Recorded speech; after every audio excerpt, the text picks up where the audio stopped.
The world is changing. Media has moved us from being afraid of dangerous things to becoming desensitized by it. The devil no longer scares us. I mean, who's afraid of some mythical entity who lies and manipulates his way into your soul, especially when proof of this fallen angel doesn't exist either way? There are worse things in our world that we can prove, but we can't explain them. Much worse things.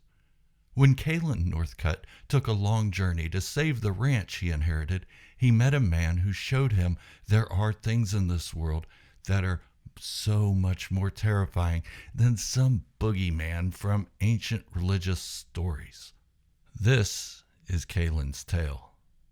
The sun was beginning to rise as Cailin saddled up his horse. He secured his gear and supplies in every crevice he could fit it in and on his horse's rigging, and he headed out. His journey was to take him from Dallas, Texas to Billings, Montana, where he would purchase 100 head of cattle, meet up with some cowboys, and drive the cattle back to his small ranch on the outskirts of Dallas. There were closer ranchers to buy his cattle from, but this was a sentimental drive. He had made this trip a couple times in the past. Once when he was a young boy with his father and grandfather, another time after his grandfather passed away with just his father, and now he was going to do it on his own as a man. His father had passed away from tuberculosis before Cailin could have a son of his own, thus breaking the cycle. He had no time for courting anyone with all the attention he had to put into his ranch. Cailin had a couple offers from would-be helpers to join him, so he wouldn't have to make the almost 1,400-mile journey on his own. But he wanted this time to himself, to reflect on the men of his family that had made this journey both with him and before he was born. He knew traveling this expanse of the growing United States was dangerous for a lone man, but that was the point. If he were successful in reaching Billings alive, the return trip would be easier, and he would have the respect of the whole town, and his ranch may be saved by pure reputation of this crazy drive alone. After his father passed away, Cailin had no one left. A couple associates, some ranch hands, but no immediate family. Most of the people he knew were paid to know him, and the money was beginning to run out. The men under his employ were mostly drifters looking for short-term work until they got the notion to move on. Some of them were likely wanted, but Cailin didn't ask and they didn't tell. They worked for cheap and they worked hard. The other men at the ranch were loyal to the family name. A few had been there their whole lives, even generations of the same family working together, with the older men passing on what they had learned to their sons before retirement or exhaustion. Cailin was good to them, but then again, how good was he going to be if he couldn't provide for them? There was that constant fear that this ranch would end with Cailin. The upcoming cattle drive was crucial to the continuation of his family's legacy. The ride to Montana would take Cailin approximately 2 months, if his past experiences taught him anything. The drive back would take twice as long, or longer even. The maps he carried had been passed down for generations and contained all manner of notes and markings. Areas to water and feed his horse, spots where the night sky stars were the most luminescent, and even areas to avoid, unless he wanted an arrow in his chest. But he watched his father and grandfather deal with those situations in person, and he was pretty sure he could be just as effective as they were, minus the knife into the shoulder that his grandfather took when a Comanche was trying to just prove a point. He just wanted to see if the white man would react. He watched as his grandfather winced, but didn't retaliate, and didn't collapse. What a man. As Cailin headed out, he thought to himself, what the hell am I doing? But that thought didn't last long. He already knew this was going to be a tough ride, and he really needed this alone time. No ranch or ranch hands to worry about, no bank hounding him over past due loan amounts. Just Cailin, his horse Carl, and the open air. Room to breathe. Time enough to see if he had what it took to be the cowboy that his father and grandfather were. He didn't fear much about the journey north. He figured if it was his time to go, then so be it. But he wouldn't go down without a fight. He kept his rifle close and his revolver closer. 2 weeks into the ride, Cailin was gaining confidence. The skills his father and his grandfather had taught him were paying off. He was able to hunt for food with rather good efficiency. Nothing big, rabbits and squirrels mostly. Small game. He wasn't aiming to hunt anything like a deer. It was too big for Cailin to consume and before it went bad. Besides, leaving a deer carcass laying in a field wasn't a good way to get on the good side of the indigenous people. So, he wasn't about to kill an animal that he wasn't able to use every part of. In the day, he would soak the hides and at night stretch them and rub them with whatever oils he could gather and smoke them over a fire. He would need these hides for warmth the further north he rode. If he had anything extra, he was sure Carl wouldn't mind the extra protection on his back. Every morning he would walk up to Carl, rub his head and say, "Are you ready, old friend?" Carl was becoming more of a companion than a mode of transportation, and he wouldn't leave his camp to venture on until he thought Carl was ready to go. He was sure Carl appreciated this. Moving into his third week of the ride, he noted in his map that he wasn't as far along as he had hoped. It was true that in the past his grandfather would take turns with Cailin's father to hunt, then catch up when ample food was gathered. Cailin had to do it all on his own, and it slowed him down considerably. But this didn't deter him. He could make up some ground by driving Carl a bit faster a couple days a week. On the evening of the 22nd day of Cailin's night on the trail, he came across a small, abandoned town, likely a mercury mining town that went dry. He strode through the town's main street atop Carl. The grass and weeds were taking over the dirt road, and the buildings were a little worse for wear. Not dilapidated, he could just tell they hadn't been taken care of in a long time. Still, one of the buildings would provide shelter for the evening. And there was a storm moving in, and the last thing Cailin wanted was to get caught out in it. "What do you think, Carl? That one?" "Yeah, that'll do nicely." Cailin nudged toward what looked like an old saloon. The doors had fallen off their swinging hinges, and the porch looked too unstable to get Carl inside. So he rode around the old bar to see if there was any accommodation that would hold Carl for the evening. Luckily, there was an old stable behind the saloon. Convenient. Once Carl was secured in the stable, it began getting dark. Then the storm rolled in before Cailin could make it back to the saloon. It was sudden and quick, heavy winds blowing dust and debris at Cailin as if it were aiming for him. The rain seemed to come from all directions at once. In the 30 paces it took him to get from the stable to the front of the saloon, Cailin and all his gear was soaked. The air turned cold, and he felt the chill shoot through him every time the wind would gust, nearly knocking him off his feet. Then the hail started. The clumps of frozen rain were pelting him as he tried to maintain his balance up the 2 steps and onto the saloon porch. He told himself, "Yeah, Cailin, I know you wanted to be out in the open for this ride, but damn." He often talked to himself as if he were having a conversation with his father. It was a way to maintain some sanity in his chosen solitude. Cailin stepped into the dark saloon. In the far corner, he saw a stone fireplace. "Perfect, boy. Get you a fire going and get dried off." Another thought that he imagined was his father speaking directly to him. Cailin brushed off the hail pellets that lined his shoulders and made his way to the fireplace. Using some old wood that had fallen from the ceiling, he quickly made a fire and began warming himself and the saloon. He had completely forgot to check the old smokestack, but luckily the smoke rose up through it and out the chimney. With all the bird and animal nests throughout the saloon, Cailin figured himself lucky that they had not found the little cranny yet. The tired rancher set up a makeshift cot out of his blanket and a rolled-up jacket in front of the fireplace and sat on it to study his map.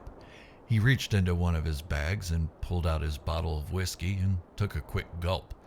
It tasted bitter. He wasn't planning on getting to the point of blurred vision, just enough to help him relax. This bottle was to be a reward for small victories, and he could think of no other victory than finding this town just when the storm rushed in. Still, the bitter taste was enough to keep him from taking more than 2 drinks. He wasn't much of a drinker, but this just didn't seem right. So he put the cork back in it and stowed it away for another day of small victories. He thought that if there were any left at the end of the ride, the end of the journey would be enough of a victory to celebrate big. Cailin studied his maps further. There was no mention of this town. His maps were old though, torn, frayed, even a corner burned black where one of them looked like it got too close to a campfire. But the absence of the town on the map wasn't enough to alarm him. He may have just veered a little off course, so he circled the spot where he believed to be and left his first note on the generations-old ledgers. Cailin laid his head on the jacket, tipped his hat down over his eyes, and dozed off for the evening. Cailin awoke the next morning startled to see a dirty man propped against the bar, with shaggy salt and pepper hair, and old button-down shirt, suspenders, and denim pants that were frayed at the cuffs. The man's smell was the worst part. He smelled as if he bathed in an outhouse. Cailin could smell him from 10 feet away. He had heard the stories of old mining prospectors, but he believed they had all headed further west to California or Oregon. He quickly drew his pistol on the man and aimed it toward the unwanted guest. "I have nothing to take," he told the man as the man slowly raised his hands barely above his waist with his palms forward. The man replied in a younger man's voice, "It's about time you woke up." Not all deterred nor frightened, Cailin responded, "How long you been here?" Long enough, but we have to get going if we are going to reach Billings in time for the drive. You can put down your sidearm. I'm not here to rob you." Somehow Cailin believed the man deep down, but wasn't taking any chances. "I think I'll hold on to it a bit longer. What do you want?"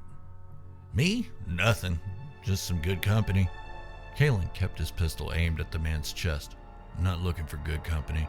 And what makes you think I'm going to Billings?" The man gave a short smile and opened his grayish eyes a little wider. "Your map's on the floor." As he pushed his hand forward toward the maps laying beside the makeshift cot, Cailin was getting annoyed. "It isn't your concern where I'm going, and there is no we in this ride, stranger. I suggest you move along." Everything about this man was rubbing Cailin the wrong way now. He didn't feel in danger, but there was just something about this situation he didn't like. How did he get across the creaky wooden floor without waking the sleeping cowboy? Why didn't his voice match his appearance? The man spoke up with a soft voice. "You can't survive this trip alone." Cailin holstered his pistol in his gun belt laying next to his cot. "I'm capable enough." The man chuckled. "Yeah, I'm sure you are. Now, get your horse packed up and let's get out of here. You don't want to stick around this town longer than you have to." As his voice trailed off and he looked at the door opening leading to the overgrown street, Cailin wasn't pleased with this man thrusting himself into his ride of chosen solitude, but it didn't look like he was going to leave anytime soon. "Look, this is my ride. I'd appreciate it if you just go ahead and leave me to it." The man just smiled a little. "I'm telling you, we need to go. Don't trust me. It makes no difference to me. But you don't want to be here in the next half hour. Saddle up and let's go." Sensing the urgency in the dirty old man's voice, Cailin didn't feel this was the time to argue. Cailin and the man walked out of the bar, turned the corner left, and made their way to the stable behind the saloon. Cailin stood at the entrance. "Stay here, old-timer." He then walked into the stable and stroked Carl's muzzle. "You ready, old friend?" Then he walked Carl out of the stable to see the man already saddled on a beautiful palomino. Odd, he didn't recall seeing another horse around. There definitely wasn't one in the stable. "Where'd you get that horse?" As he tilted his chin toward the beast, the old man answered as if Caleb should already know. "Got her from an Apache for saving his daughter from a flood a few years back. Pretty good horse." As he patted the horse on the back of the neck, Cailin felt this was a lie, but he also felt like he didn't ask the right question. I mean, where'd you have her tied up? I didn't see another horse around. The old man laughed. You must have just not noticed her tied up in the front. Cailin shook his head in disbelief. This wasn't going to be worth the conversation. He then climbed onto Carl's back and rode to the edge of town, the stranger following closely behind him. Cailin noticed the ground. Maybe he was still half asleep when he made his way to the stable, but there was no sign of any moisture. The ground couldn't have absorbed it all. It rained all night as if it were April, but the presence of this nuisance kept him from questioning it further. Look, fella, I don't like you joining me, and I for sure don't like you behind me. Get up in front of me where I can keep an eye on you. The old man chuckled. As you wish, partner. Cailin surged with anger. We aren't partners. This ends the first chance I can ditch you. The old man smiled as he rode past Cailin. Have it your way. Cailin just shook his head. It hadn't been 30 minutes, and the old man had already worn out his welcome from the moment he opened his eyes and saw him at the bar. But if he was in good graces with the local tribes, as he boasted he was, he may come in useful. Cailin shouted ahead. Since you know where you think I'm going, lead the way. The old man kicked his spurs into the Palomino's ribs, making a clicking sound with his mouth, and galloped ahead. Cailin quick behind him. Cailin had to admit the crazy intruder seemed to know exactly where they were going. They even made up a few miles that Cailin had lost the days prior. At this rate, he would make it to Billings on time. But that would mean keeping this old man around for the whole trip. Would that be so bad? He heard his father saying in his head. He answered out loud. This was supposed to be my moment to prove I can do this, Dad. The old man turned around. What's that you say? Cailin just yelled up. Nothing. Just talking to my horse. The old man laughed again. It didn't sound like any talking to any horse I ever heard. You always call your horse Dad, do you? Sun will go down soon. We need to find a place to make camp for the night. This was something they could agree on. Carl seemed like he was getting tired, and he was probably hungry. At least Cailin knew he was hungry. Yeah, that patch of trees over there looks like a good spot. He was taught that it's always better to make camp where there's cover whenever he could. It blocks the light from a campfire a little better than being out in the open, and it offered a certain amount of protection from the elements. But he did like camping in spots where he could see the stars. It was his way of feeling like his father could look down on him and be proud of what he was accomplishing. He didn't feel like he needed approval from anyone other than his father. Respect? Absolutely. But approval? That was something reserved for his father. Cailin and the old man found a small clearing in the trees where he could look up at the clear night sky. They set up a small fire and cooked up a couple rabbits they had killed earlier in the day. Cailin had some provisions with him, but those were meant for days when he couldn't find food to hunt. For Carl, he had brought a few bags of oats to supplement whenever natural vegetation wasn't available, but he had to be sparing with it whenever possible until they could reach the next town to resupply. After eating enough to keep them from being hungry, Cailin and the old man set up their bedrolls on either side of the small fire they had built. Cailin was willing to sleep with one eye open to make sure there was no funny business from the old man. As he leaned against the log, the old man started trying to have a conversation with him. What's your name, son? Cailin didn't flinch, nor did he hesitate. Never mind that. You aren't going to know me for very long anyway. And I'm not your... The old man cut in. Well, I'll be the friendly one then. And Cailin cut him off. I don't think I was clear. I don't care who you are. The old man chuckled. Suit yourself. The man was always laughing, chuckling, or giggling at the strangest moments. Cailin watched the man for a while, hoping to see him fall asleep before exhaustion overtook him. He thought to himself, well, if it's my time. The old man peered at Cailin suddenly. Don't worry, boy. It isn't your time. Not yet. Cailin perked up a bit, really quick. Did he say it out loud?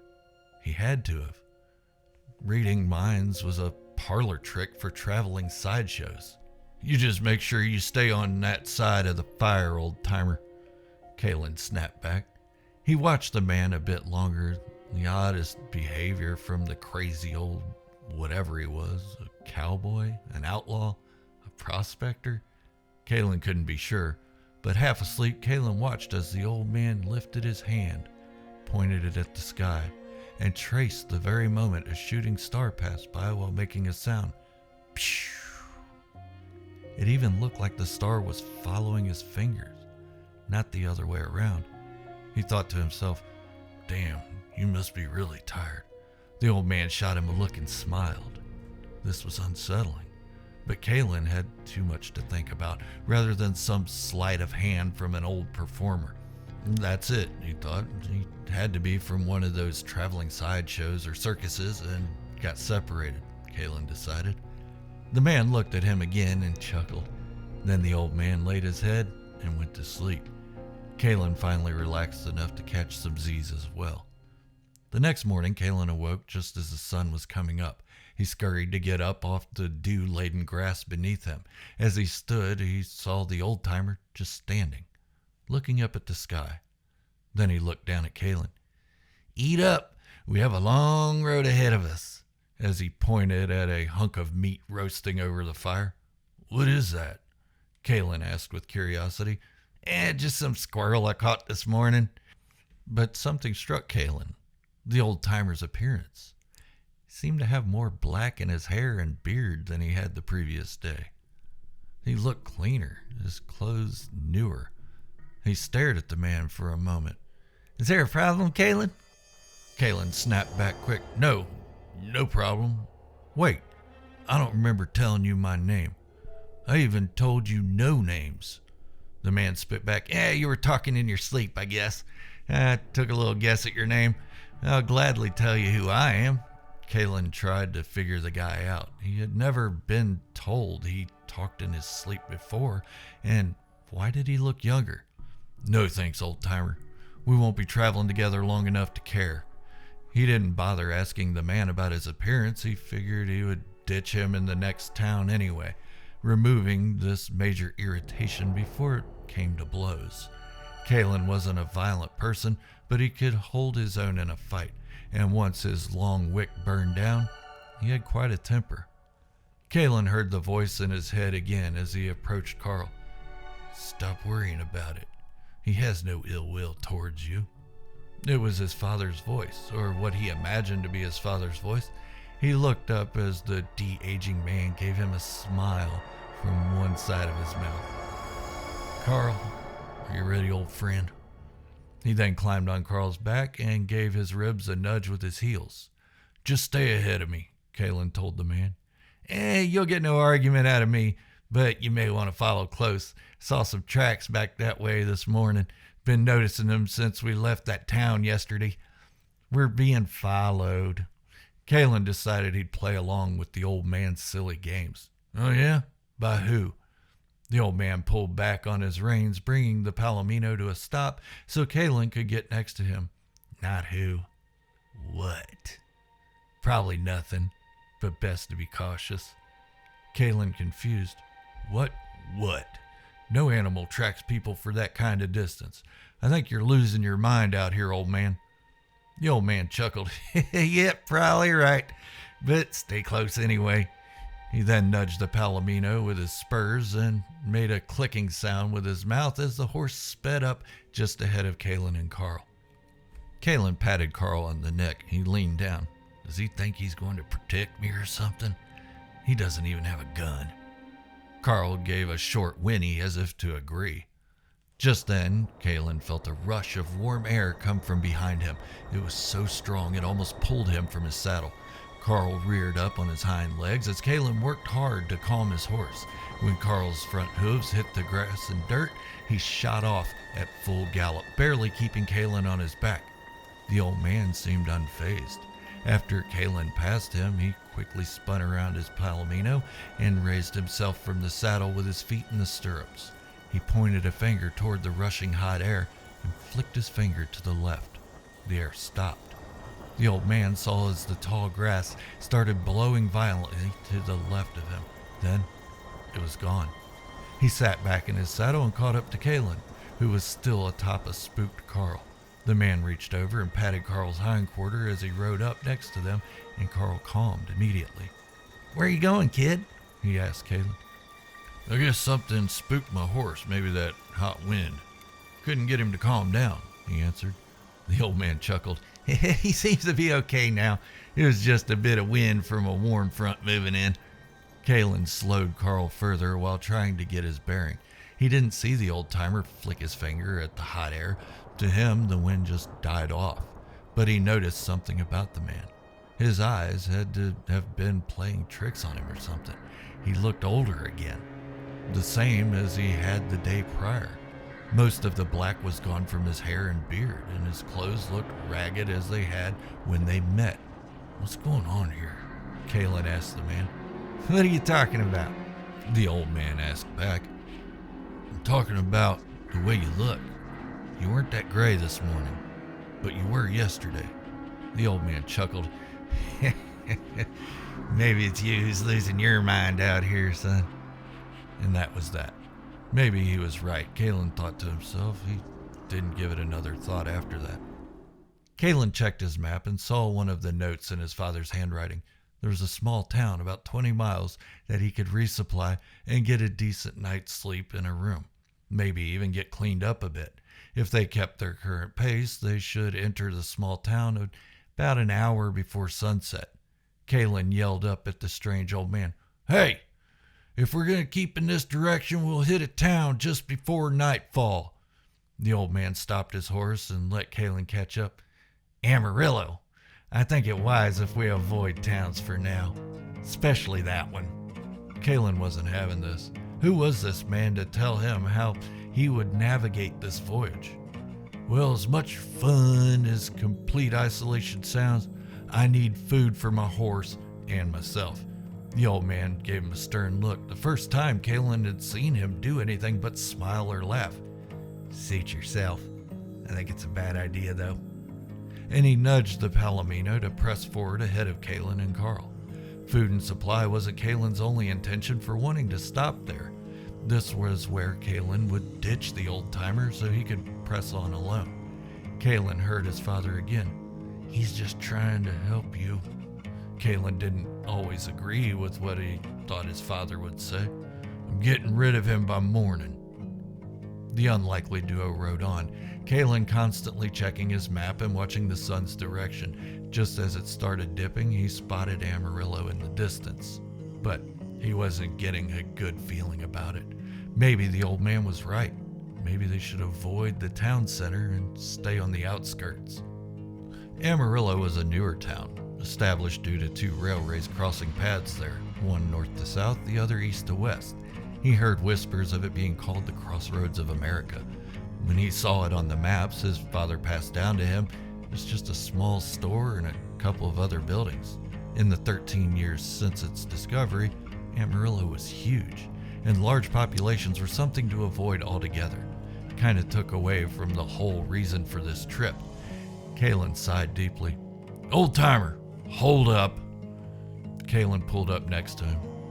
"Let's avoid Amarillo, at least the main town." This hurt Cailin to say.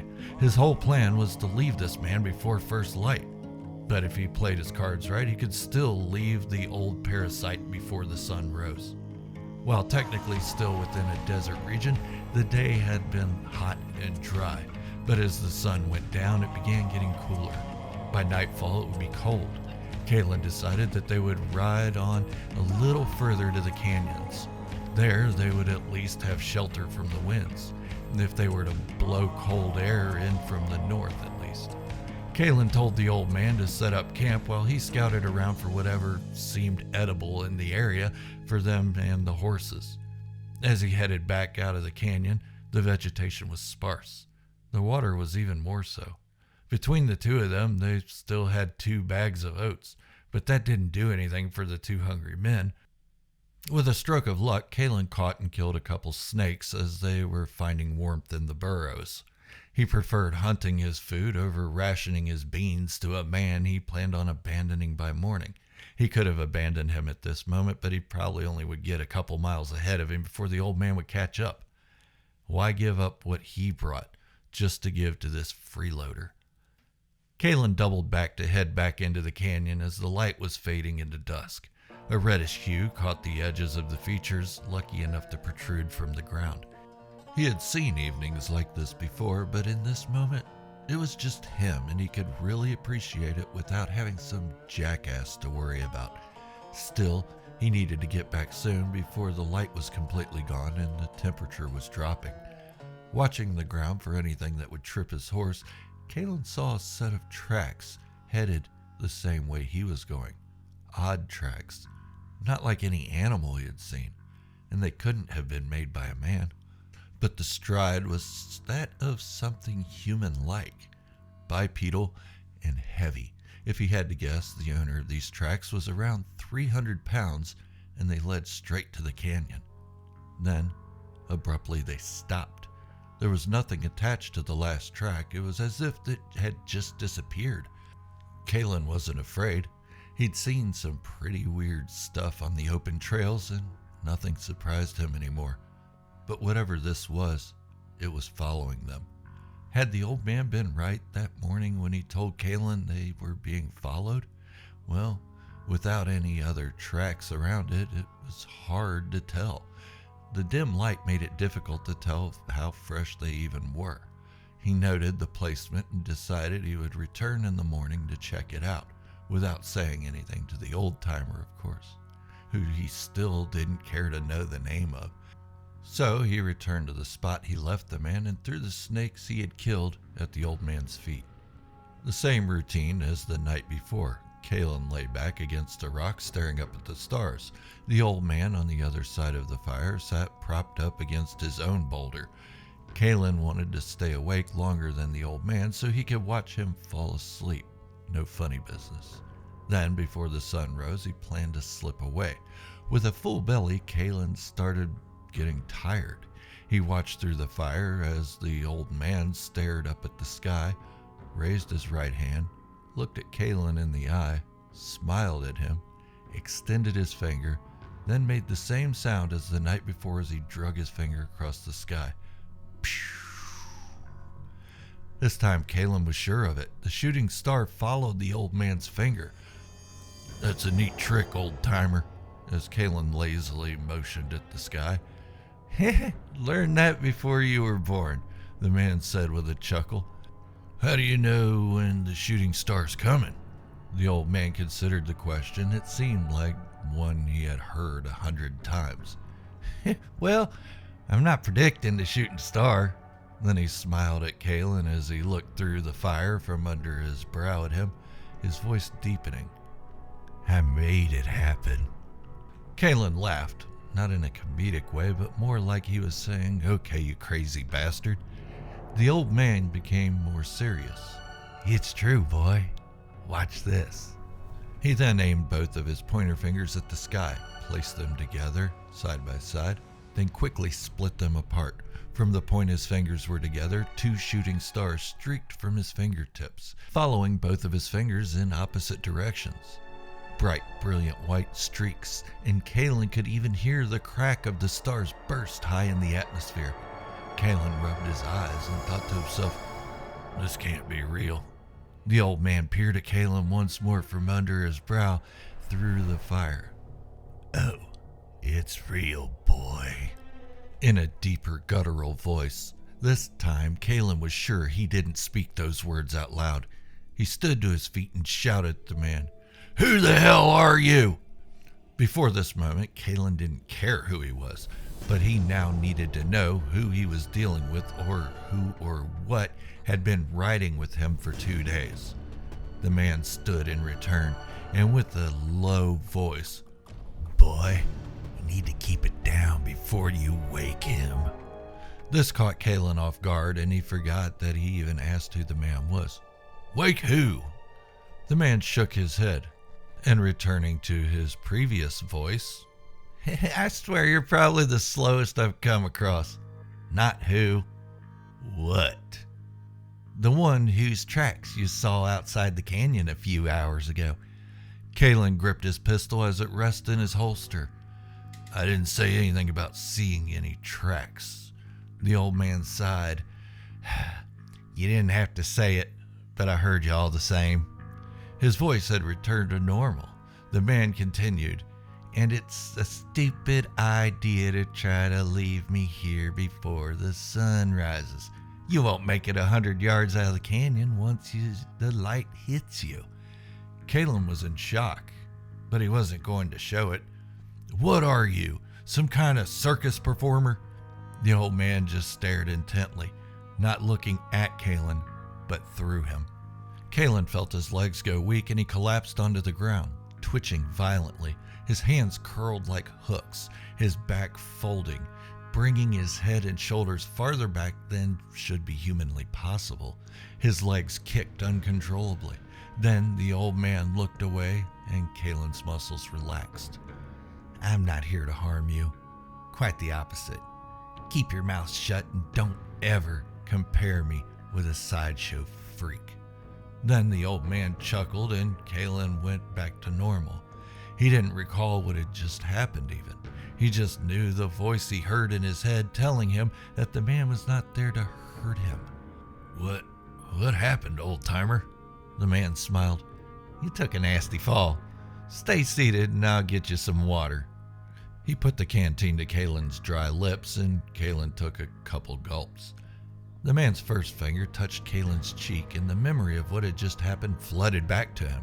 He scurried backward and the man put his finger to his own lips. Shh! You don't want to wake him. Cailin nodded his head quickly, holding his lips tightly together to keep any sound from escaping his mouth. He felt like he was being tortured, made to forget what the old man had done to him, then made to remember again. What else had the old man done to him that he wasn't aware of or not remembering? Cailin finally regained his composure. Backing himself up against a rock again, he just stared with wide eyes at the old man. The man chuckled. Calm down, boy. I told you I'm not here to hurt you. I'm here to help you to get to Billings in one piece. Cailin loosened his lips. Who are you? The man looked around, first at the stars, then at the ground. I don't even know anymore. I was called Marion at one time, but that was a long time ago. Cailin straightened up a bit. Where are you from, Marion?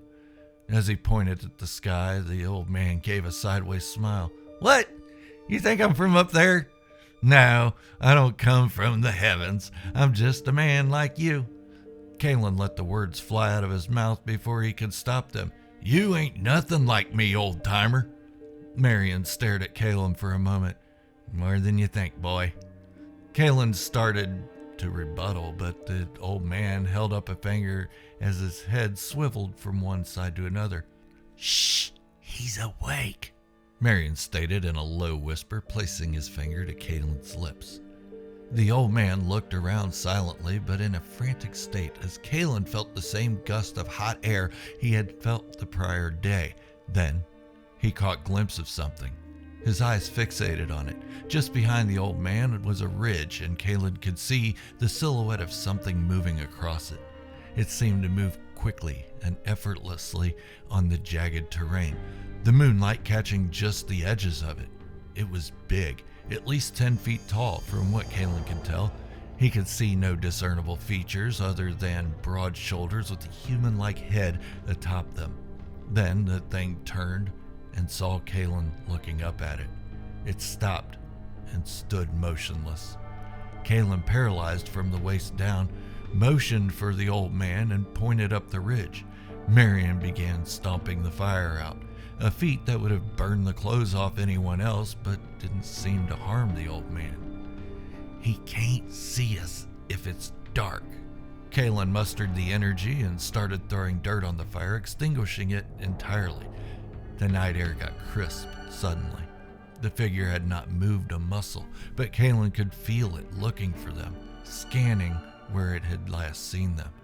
Just then, Marion knelt down close to the ground, pointed a finger at the figure, and quickly moved his finger to the right. The figure toppled from the canyon wall and smashed onto the ground not 50 yards from where the two men sit perched. Marion turned to Cailin. "We have to go before it comes to." Cailin wasn't about to argue. There was a lot of weird stuff going on, and he wanted no part of it and just wanted to get the hell out of there. When Cailin and Marion got to the horses, they wasted no time mounting them and taking off the opposite direction they came, putting the thing behind them. When they were sure they had put plenty of distance between them, Cailin asked Marion, "What the hell was that? What does it want?" The old man stopped and turned his golden palomino toward Cailin. "I'm going to tell you this one time. We keep moving in the day, we stay away from crowds, and we keep quiet at night. That display I did with the shooting stars, it drew him to us." Cailin looked at the man bewildered. "You told me it wasn't a who, but a what. Why do you keep calling it him?" The old man rolled his eyes. "Do you call your horse him?" And Cailin understood perfectly. Marion spoke up again. "Like I said, you're the slowest. Now enough questions. Let's find a place to make camp. No fires, and for the love of Pete, no noise." Cailin nodded his head. He wasn't in a position to go against anything this man said at this point. They found a spot on top of a ridge that offered protection on 3 sides. It took a while, but Cailin was able to fall asleep. Marion stayed awake all night. The next morning, Cailin awoke just as the sun came up to Marion shaking him, a younger version of Marion. "We have to go now. He will find us soon." Cailin hurried to his feet. No time to question the man again. Ran over to Carl. "I know you're probably not ready, but we don't have time to argue." Marion rolled his eyes. "Now, Cailin!" Cailin swung around Carl and quickly mounted him. Both men kicked at their horses' ribs and galloped off. Cailin didn't bother trying to keep Marion ahead of him anymore. They rode side by side. The brisk morning air caught Cailin in the face, making his cheeks and lips numb. Marion looked back and saw the dark figure rushing towards them as warm air blasted the two men in the back. Carl began raising up on his hind legs again and screaming almost as if he were in pain. Cailin steadied his horse back down to all fours and rushed Carl to go faster as he looked back and saw the figure. Then, Marion falling behind. Marion turned his palomino, stood in his stirrups, pointed his finger at the figure, then flicked his finger to the left. This time, the figure dodged the challenge and continued forward. Marion pointed his entire palm at the creature, pushing forward, knocking the figure off balance. He then repeated his first idea, flicking it to the left, and it worked. The figure disappeared out of sight. Marion caught up to Cailin. "He's gone for now." Cailin, without hesitating, "What the hell is it? What does it want?" Marion thought about his own words. "I don't know how to explain what it is, but I will tell you, it's after you. If you were able to leave me in that canyon, you'd be gone now." Cailin understood this all too well. He knew from what he had seen from this strange man that he was telling the truth.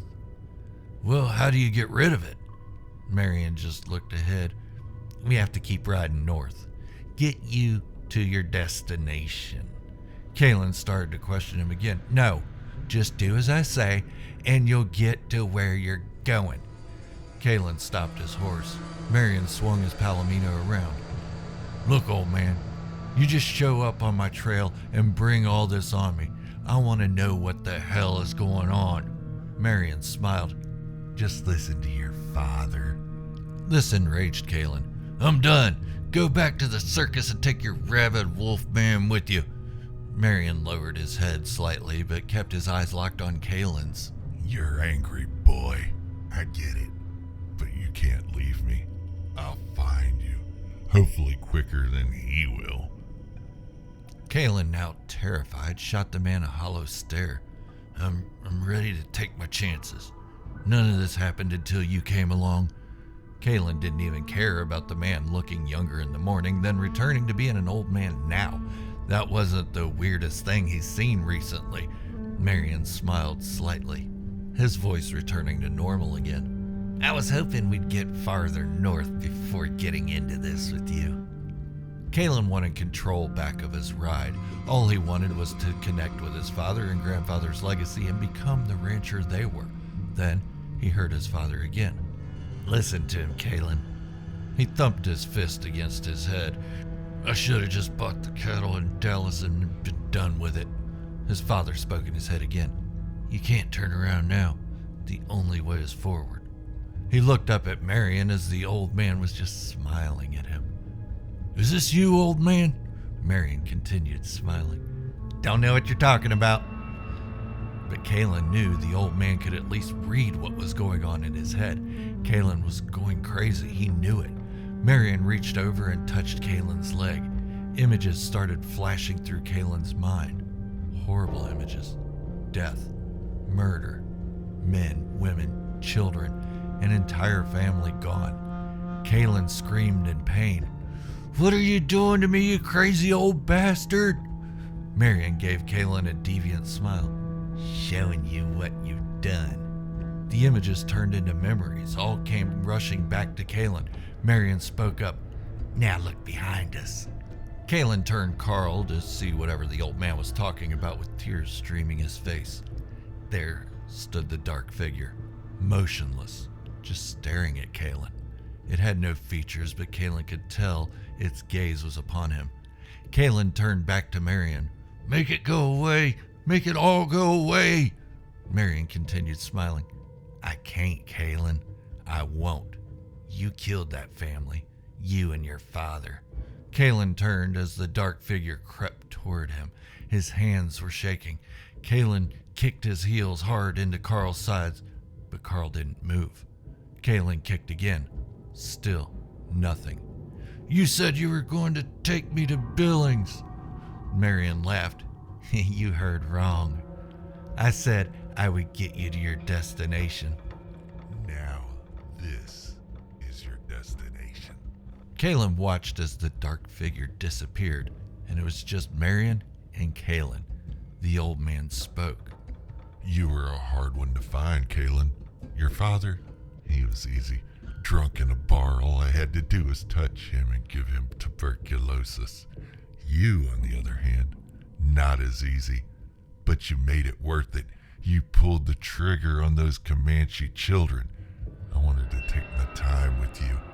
I took your memories, made you believe your father was talking to you and sending you on a mission to save your ranch. You asked me what I am. I think you know. Cailin just looked at the man with resignation. Your death. The old man smiled. I am. If you enjoyed this story, don't forget to check out my other ones. Hit that subscribe button, give the video a like, and leave a comment. If you have a particular kind of story you'd like to hear, let me know and I'll see what I can do for you. Until then, stay weird.